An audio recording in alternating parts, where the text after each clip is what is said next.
Kabar menarik datang dari agen Jurgen Klopp, Mark Kosicke. Ia mengungkap bahwa sebelum menerima proyek bersama Red Bull, Klopp sempat didekati dua raksasa Inggris. Klub tersebut adalah Chelsea dan Manchester United. Secara peluang, tawaran itu sebenarnya bisa saja diterima. Namun saat itu Klopp masih berpegang pada komitmennya, ia tidak ingin menangani klub Inggris lain selain Liverpool. Menariknya, baik Chelsea maupun Manchester United langsung membantah adanya pendekatan tersebut. Jadi, menurut kalian, mana yang lebih bisa dipercaya? Masih terkait Manchester United, muncul kabar dari Arab Saudi. Kali ini bukan soal investasi atau pembelian saham.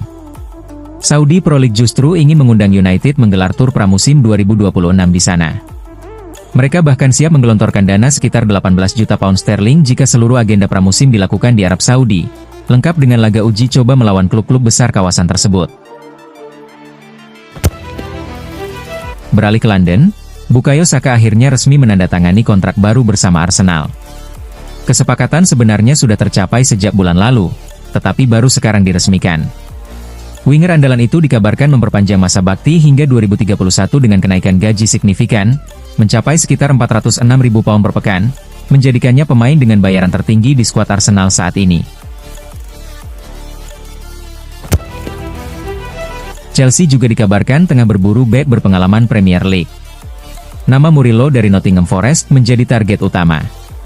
Namun proses transfer diprediksi tidak mudah karena Liverpool juga meminatinya.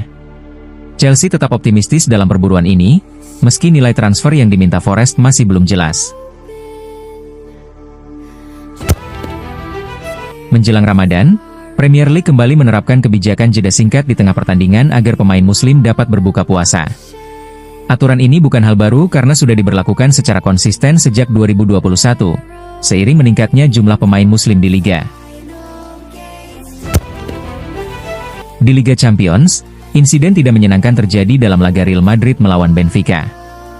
Vinicius Junior diduga menerima perlakuan rasis dari lawan. Situasi itu memicu kemarahan para pemain Madrid, bahkan Kylian Mbappe disebut sangat geram dan meminta UEFA mengambil tindakan tegas terhadap pelaku.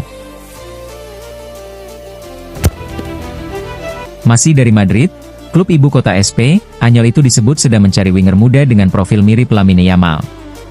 Nama Desire Doué menjadi salah satu kandidat yang sudah lama masuk radar mereka, meski transfernya diyakini sulit karena PSG tidak akan melepasnya dengan mudah.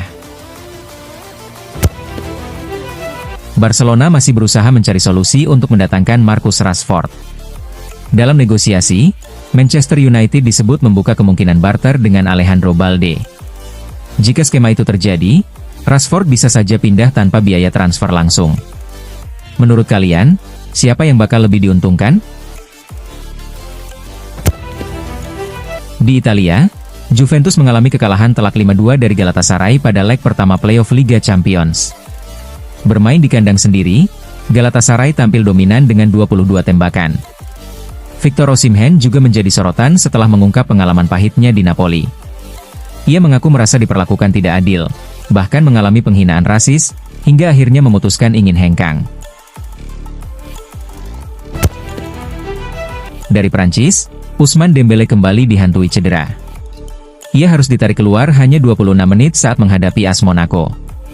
Sepanjang musim 2025-26 saja, Dembélé sudah absen total 73 hari akibat berbagai masalah kebugaran.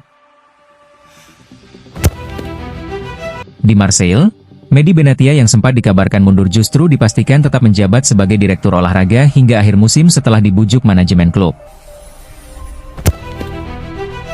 Kabar internasional lainnya datang dari Carlo Ancelotti yang memberi syarat jelas kepada Neymar jika ingin tampil di Piala Dunia 2026. Neymar harus benar-benar bugar dan mampu bermain dalam intensitas tinggi selama 90 menit penuh, tidak ada perlakuan khusus. Dari Indonesia, Emil Audero masuk dalam tim terbaik Serie A pekan ke-25 berkat performa gemilang bersama Cremonese saat menghadapi Genoa. Namun ada kabar kurang menyenangkan dari pemain muda Ricky Pratama yang dilaporkan ke polisi atas dugaan kasus kekerasan terhadap pasangannya. Manchester United juga disebut memasukkan Alexis McAllister dalam daftar target gelandang musim panas nanti. Meski transfer langsung antara pemain Liverpool dan United hampir mustahil terjadi, terakhir kali terjadi pada 1964.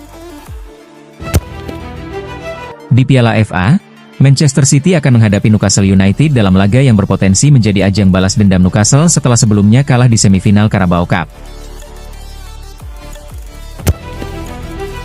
Arsenal dikabarkan ikut memantau Alessandro Bastoni dari Inter Milan, sementara Tottenham mulai melirik Antonio Rudiger yang masa depannya di Real Madrid belum pasti. Barcelona juga siap melepas beberapa pemain muda, termasuk Marc Casado, demi menyeimbangkan komposisi skuad musim depan. Di Atletico Madrid, muncul ketegangan antara Jan Oblak dan Diego Simeone setelah kekalahan dari Rayo Vallecano. Oblak mengkritik performa tim, sementara Simeone justru menilai anak asuhnya sudah tampil maksimal. AS Roma mendapat kabar baik terkait cedera Wesley yang ternyata tidak separah dugaan awal. Selain itu, Francesco Totti memberi sinyal akan kembali ke klub dalam peran manajemen. Di Amerika Serikat, kehadiran Lionel Messi membawa dampak finansial luar biasa bagi Inter Miami. Pendapatan klub melonjak drastis dari sekitar 56 juta dolar menjadi hampir 200 juta dolar. Sementara itu, pemain Indonesia D. James kini bergabung dengan agensi Eropa untuk membuka peluang berkarir di liga yang lebih kompetitif. Targetnya jelas, menembus salah satu liga top Eropa di masa depan.